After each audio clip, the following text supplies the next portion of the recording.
그래서 2024년도에는 이 고금리의 영향이 특히 한국 경제, 자산, 기업 본격적으로 영향을 미치는 한 해가 되지 않을까 생각합니다. 사실 금리 예측은 저는 하진 않아요. 예측이 불가능하다고 저는 생각합니다. 근데 그 얘기 이면에는 뭐가 있냐면 가장 크게 영향을 미치면 그 이후에는 그 영향은 감소하게 될 거죠. 저는 일반적으로 뭘 가장 중요하게 생각하냐면 긴급하면서 중요한 거. 이게 배부른 분들은요 긴급하게 행동하지 않아요. 네, 그것도 맞는 것 같네요.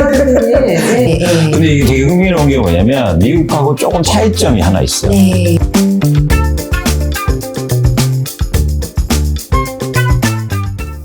다양한 분야의 전문가를 초청해 전문 지식을 전해드리는 전문가 초대석. 여러분 인생의 터닝포인트를 위한 김효지의 송구익기 시간입니다. 오늘은 대한민국 부동산 투자 애널리스트 강순의 북독방 이강수 대표님을 이 자리에 모셨습니다. 안녕하세요, 대표님. 안녕하세요. 네, 반갑습니다. 네. 잘 계셨죠? 네, 잘 계셨죠?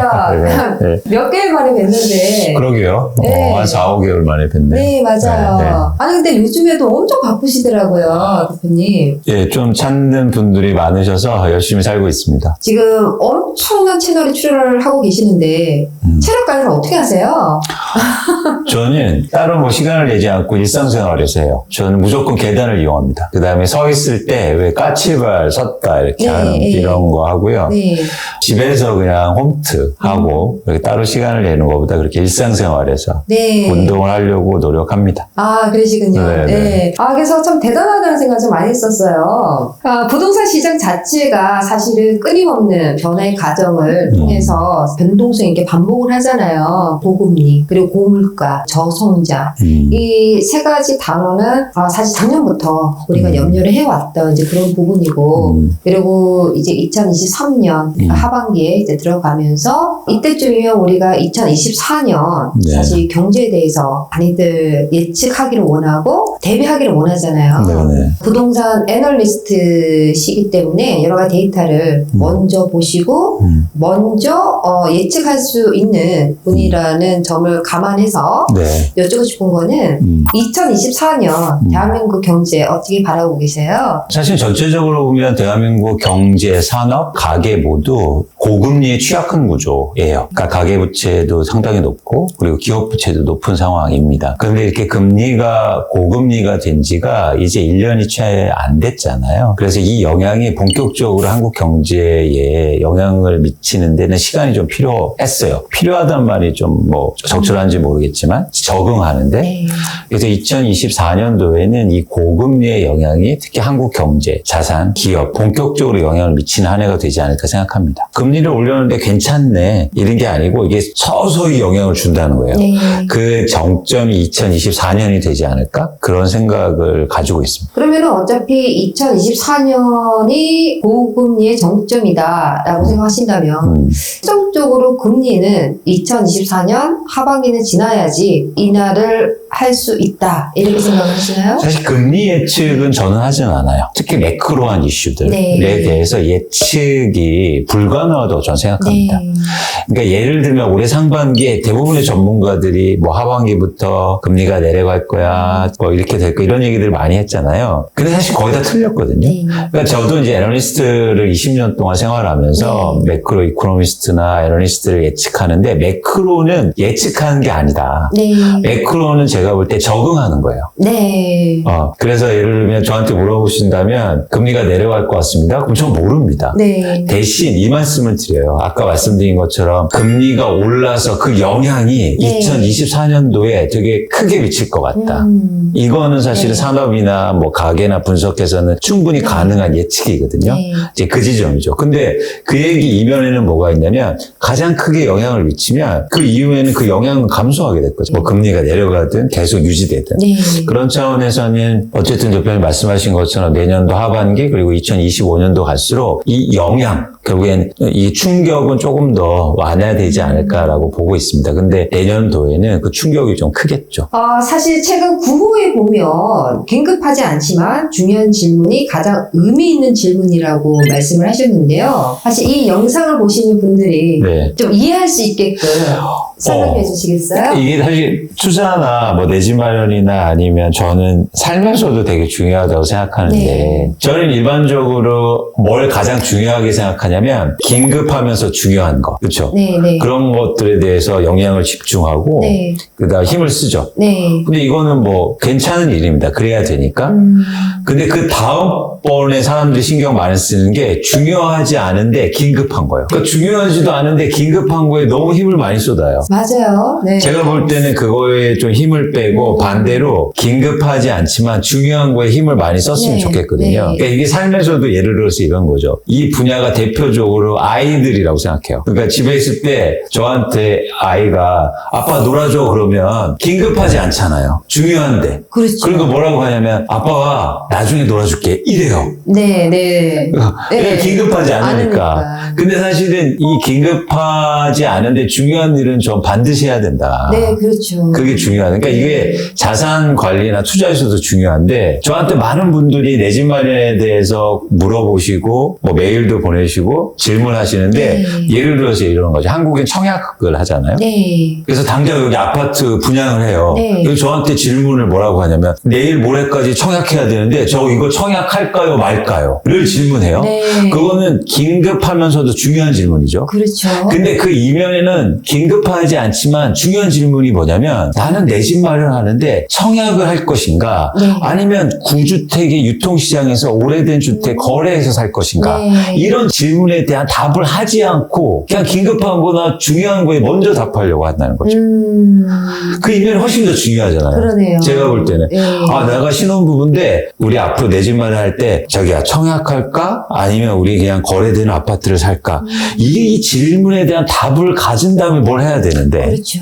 근데 이건 막상 긴급하지 않은 질문이니까 답을 안 갖고 있어요. 또 하나 예를 들면 더 쉬운 예를 들면 대출을 받는데 저한테 엄청 많은 질문을 해요. 고정금리를 받을까요? 변동금리 받을까요? 네. 당장 저 이틀 내에 대출 받아야 되는데 네. 이거 긴급하기도 하고 중요한 질문이기도 합니다. 네. 근데 그 이면에는 또 긴급하지 않지만 중요한 질문이 있어요. 네. 나는 얼마를 대출 받아야 되나? 그리고 그렇죠. 대출 받는 게 맞는 건가? 그리고 그렇죠. 대출 받아서 내가 저 살 집이 적당한 가격인가? 사실 이게 본질적으로 훨씬 더 중요한 질문인데 네. 그거 말고 당장의 질문에만 답을 찾고 그걸 행동하려고 하니까 네. 사람들이 감정에도 쏠리기도 하고 잘못된 결정을 내리는 경우가 특히 투자할 때 저는 그걸 꼭 강조하고 싶어요. 의도적으로 긴급하지 않지만 중요한 질문들을 의도적으로 찾고 그거에 대한 답을 먼저 찾으시면 좋겠다. 사실 투자했을 때 투자 핵심 원리를 먼저 파악하는 건데, 예, 우리는 당장에 당장 예, 알고 싶은 거, 급한 거. 그러니까는 핵심 원리를 모르고 당장에 누가 얼마 그렇죠. 투자하면은 얼마를 벌었으니 그렇죠. 그럼 어떡해? 그렇죠. 그러니까 이제 그런 의미네요. 그러니까 그게 그런 중요한 질문들의 답을 안 찾다 보니까 사기도 당하고 맞아요. 비싸게 사고 네, 종국이 이렇게 되면서 이제 부자가 안 되는 겁니다. 그렇네요. 왜 이런 말씀 드리냐면 뭐 대표님도 잘 알겠지만 이게 배부른 분들은요 긴급하게 행동하지 않아요. 네, 그것도 맞는 것 같네요, 선생님. 네. 느긋하게 생각하고 그리고 뭐가 중요하지? 이런 거에 대한 답을 찾아요. 네, 네. 근데 이거는 상태를 떠나서 의도하면 할 수 있다. 생각을 가지면 네. 평범해도. 네. 그래서 여러분들이 그러셨으면 좋겠다는 말씀을 네. 제가 사실 레포트에서 드린 겁니다. 이건 어떻게 보면 투자에 있어서 진리네요, 진리. 반드시 우리가 생각해야 할 문제네요. 그렇죠. 네. 그래서 의도적으로 한번 찾아보셨으면 좋겠어요. 네. 긴급하지 않은데 중요한 질문인데 뭐가 있고 네. 그거에 대해서 난 간과했는지 네. 이거에 대한 답을 내가 진짜 갖고 있는지. 네. 2023년. 네. 이제 몇 개월 안 남았는데, 대표님. 네. 2023년 대한민국 부동산 시장 어떻게 마무리가 될 거라고 보세요? 일단 전반적으로 제가 흐름을 말씀드리면 이제 대한민국 부동산이 지난해 2022년 5월부터 가격 하락이 시작됐고요. 네. 그리고 2023년 1월까지 가격 네. 하락폭이 좀 컸습니다. 아, 예를 들어서 강남 아파트가 많이 하락한 데는 30-40%가 하락했으니까 아. 사실 하락폭이 굉장히 컸죠. 네, 그러네요. 그런데 2월부터 올해 9월까지요 다시 회복했어요. 네, 가격이. 네. 그래서 예를 들면 10억의 아파트가 한 7억으로 빠졌다가 한 9억까지 회복했습니다. 아. 그러니까 굉장히 또 회복세도 빨랐어요. 그러네요. 그런데 아주 최근의 모습은 지금 저희가 이걸 찍고 있는 그 상황에는 다시 가격이 좀 떨어지기 시작했고 그다음에 거래가 크게 감소하기 시작했습니다. 그래서 전체적인 흐름은 이거고요. 중요한 건 뭐냐면 이제는 왜 그러면 올해 왜 3분기까지 가격이 굉장히 빠르게 회복했냐? 이거의 원인을 찾아야. 궁금했어요. 그렇죠. 그래서 전망이 가능한데 두 가지가 원인이었습니다. 네. 첫 번째는 정부가, 그러니까 한국은 부동산 정책이 시장에 영향을 미치는 영향이 되게 크거든요. 근데 정부가 가격이 크게 빠지니까 쉽게 말해서 이징한 완화책을 많이 썼어요. 그리고 막 부양책을 많이 썼죠. 대표적으로 대출 규제 완화해주고 투자나 투기를 좀 용이하게 해주는 그런 정책들. 그다음에 일부에서는 규제도 대폭 완화해주고 이러면서 시장에 일종의 수요자들이 들어온 거죠. 근데 전 이거보다 더 큰 이유는 뭐냐면 가격이 빠졌기 때문에 오른 거라고 봐요. 가격이 안 빠졌으면 이렇게 시장은 안 변했죠. 그래서 가격이 빠지니까 부양책이 들어오고 대출 규제 완화해 주니까 누군가 샀고 그래서 이게 다시 올랐다는 겁니다. 네. 근데 이렇게 저희가 원인 파악을 하면 전망이 되게 쉬워져요. 가격이 다시 어느 정도 회복했으니까 지금 시장의 수요가 다시 줄고 있어요. 그리고 금리도 다시 오르고 규제 완화를 계속 할 수는 없으니까. 네. 왜냐하면 가계부채가 너무 많이 증가해서 그러니까 이게 두 가지가 안 되는 거죠. 수요도 줄고 정부에서도 계속 이걸 푸시를 못하니까 네. 지금 다시 거래는 감소하고 있고 가격도 하락할 가능성이 높다고 보고 있습니다. 아, 그렇군요. 네. 50년 만기 대출 상품. 네. 네. 사실은 미국에 살고 있는 저로서는 조금 놀랐어요. 네. 네, 이런 상품이 있어서. 네. 대한민국에서 네, 금융상품 자체가 이런 게 나왔다? 이러한 걸로 인해서 단기간 일시적으로 주택 가격 변동에 어느 정도 영향을 줬다. 그럼요. 네. 수요를 증가시키는데. 네, 네. 근데 이게 되게 흥미로운 게 뭐냐면 미국하고 조금 차이점이 하나 있어요. 네. 그러니까 북미하고 한국의 부동산의 차이점이 부동산을 사는 분들이 일정의 지속적인 캐시플로우, 네. 즉 소득이 없는 분들이 많아요. 낮은 분들이. 그러다 보니까 지금 최근에 가장 크게 문제가 될 게 DSR입니다. 아, 소득을 기반으로 해서 대출을 해주니까 사실 수요가 확 준 거예요. 네. 그런데 이렇게 만기를 연장해주면 내가 네. 월 소득이 적더라도 대출 금액이 증가하잖아요. 그렇죠. 그렇죠. 네. 그래서 사실은 이 50년 만기 대출에 영향을 크게 좀 미친 거예요. 네. 흥미롭게도 한국은 월소득이 적은 분들이 집을 사는 주체, 그러니까 비중이 커요. 그러니까 DSR 규제가 딱 넣으니까 수요가 딱 이렇게 그러네요. 힘든 거였죠. 네, 네. 근데 그거를 이제 풀어주기 위해서 금융권을 중심으로 해서 그러면 만기를 늘리면 되겠네. 네. 네. 원리금 상환이 줄어드니까. 네. 그래서 사실 50년이 나온 거거든요. 네. 근데 이제 무리했던 거죠. 기본적으로 그 상환 능력이 낮은 분들한테도 대출이 계속되니까. 그러니까 지속될 수 있는 정책은 아니었다. 네. 그런 금융 상품은 아니었다라고 보는 겁니다. 아, 네. 네. 그렇게 또 정리가 되는 거네요. 네네. 네. 사실 그 집값 부분에 있어서는 집값은 내년에 좀 하락할 거라고 본다면 네. 애널리스트로서 충분히 분석한 자료라든지 네네. 예, 근거가 있기 때문에 네. 분명히 그렇게 얘기를 하실 거라고 보는데 이유에 있어서 간단하게 설명 좀 부탁드릴게요. 결국에는 모든 자산은 자산 가격은 수요와 공급인데요. 그렇죠. 그러니까 왜 가격 하락을 왜 얘기하냐면 수요가 줄고 있고 네. 그다음에 공급이 증가하고 있기 때문에요. 특히 제가 강조하지만 한국엔 다주택자를 중심으로 해서 집을 투자로 갖고 계신 분들이 많은데 그분들이 시장에 내놓는 매물의 양이 증가하고 있습니다. 그러다 네. 보니까 시장이 매물은 많아지는데 살 사람은 줄어들면 가격이 떨어지겠죠. 그렇죠. 이 부분이 미국하고 좀 다른 점이 있어요. 그러니까 예를 들면 미국은 아시겠지만, 대표님 잘 아시겠지만 금리가 오를수록 올라도 매물이 증가하지 않습니다. 지금 집을 갖고 계신 분들이 고정금리 대출이 많아요. 그렇죠. 일단 금리가 오른다고 해서 내가 타격을 받지 않아요. 그렇죠. 그러니까 집을 내놓을 필요가 없는 거예요. 그렇죠. 그리고 또 하나 뭐냐면 만약 내가 이 집을 팔아서 다른 집을 산다고 그러면 대출을 일종의 바꿔야 되는데 그렇죠. 그러면 고금리 대출을 받아야 돼요. 그렇죠. 그러니까 내 집을 팔 이유가 없는 거예요. 그래서 지금 미국은 독특한 현상이 주택이 매물이 증가를 안 해요. 그렇죠. 그러니까 집값이 안 빠지는 거예요. 그렇죠. 근데 살 사람이 있으니까 계속 견조하게 움직이는 거죠. 네. 근데 한국은 반대입니다. 대한민국은 변동금리 대출이요 60%가 넘어요. 60%는. 그럼 바로 타격을 받죠. 그렇죠. 그렇죠. 금리가 올라가면. 네. 그리고 또 전세를 끼고 갭 투자한 분들은 이 전세를 나한테 임차인들이 대출을 받아서 전세를 냈기 때문에 이 대출이 또 금리에 영향을 받는 거예요. 네네네. 그렇죠? 내가 전세를 집주인한테 줬는데 그 자금이 변동금리로 이루어졌단 말이야. 그러니까 금리가 오르면 내가 이걸 유지할 수가 없어요. 네네. 그러니까 전세를 좀 줄이거나 이런 변화가 일어난다는 거죠. 그래서 대한민국의 부동산 구조는 대출 구조가 변동금리가 많기 때문에 금리가 올라가면 집을 갖고 있는 사람들이 집을 내놓는 그 수가 미국보다 훨씬 많은 겁니다. 진짜 그러네요. 네. 그러니까 우리나라는 매물은 증가하고 네. 수요는 줄니까 그럼 가격이 빠질 수밖에 없는 거죠. 네네. 근데 미국은 좀 다르죠. 네. 변동금리, 고정금리 차이였군요. 이게 미국이요. 네. 미국이 아주 독특한 게 지금 가계부채의 변동금리 비중이 11%밖에 되지 않아요. 네. 근데 서브프라임 때는요, 이게 30% 이상이었다고요. 네. 그러니까 이게 경험이 되게 중요한데 네. 그때 경험을 하다 보니까 이제 미국에서 집을 살 때는 내가 불확실성을 줄여야 된다. 그렇죠. 그러니까 사실 고정금리로 다 받은 거예요. 맞아요. 그 충격 때문에. 네. 근데 대한민국은 뭐냐면 괜찮아. 금리 떨어질 거야. 다 변동금리를 해놨어. 그게 지식이에요. 금융 지식이에요. 그러니까 여러분 내가 저걸 꼭 강조하고 싶은 게 뭐냐면 이게 투자는요. 불확실성을 줄이는 작업이에요. 지금 내가 창구에 갔는데 창구에 가면 지금 금리가 높잖아요. 네. 금리가 높죠. 그렇죠. 그럼 예를 들어서 은행에서는 어떤 상품을 막 팔려고 하냐면 고정금리를 팔려고 그럴 거예요.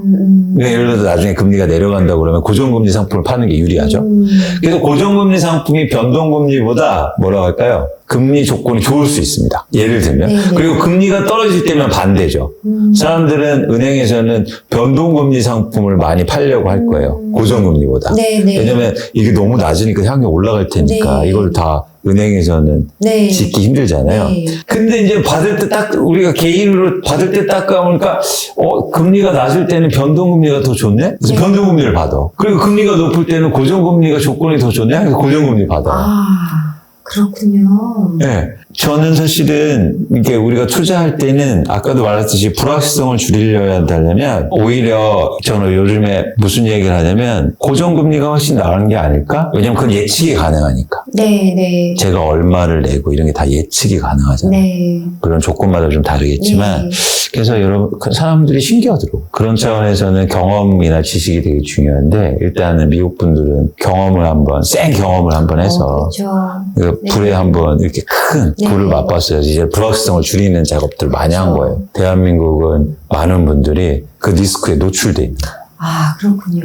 그러니까 미국 같은 경우에는 방금 말씀하신 대로 그 서클랜더 공개 이후로는 거의 다 고정이거든요. 그쵸. 아예 생각을 안 하죠. 그렇죠. 변동은. 그러니까 네. 불확실성이 크니까 네. 어떻게 될지 모르니까 그렇죠. 일단 고정금리를 사놓고 보는 거예요. 네. 그러니까는 지금 금리가 올라도 미국 가계 소비가 안 줄고 네. 그다음에 뭐 이자가 안 나가니까 더 많이 증가하는 게 아니니까 네. 그리고 집도 안 내놓는 거예요. 그렇죠. 그러니까 집가가 안 빠지죠. 그렇죠. 근데 우리나라는 변동금리가 막 50% 되니까 금리 오르면 바로 소비가 줄여요. 그러네요. 이자가 많이 나니까. 네. 오늘 참 완전히 클리어가 됐고요. 완전히 이해가 됐어요. 네. 네. 실제로 도움되는 예측은요, 경로를 예측하는 게 되게 중요하다고 네. 봐요. 두 가지 원인입니다. 하나는 금리가 오르고 있고, 두 번째는 뭐냐면 가격이 올랐기 때문에 호가를 낮추기 시작해요.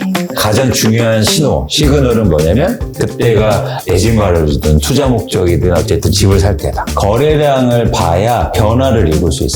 네. 중요하게 보는 거는 사실은 심리예요. 저는 어디에서 심리 파악 가장 많이 하냐면 그거 좋은 자료인데요. 네. 미국 주류 사회에서 공인하는 미국 부동산 전문가 김효지 대표의 첫 저서 미국 부동산이 답이다.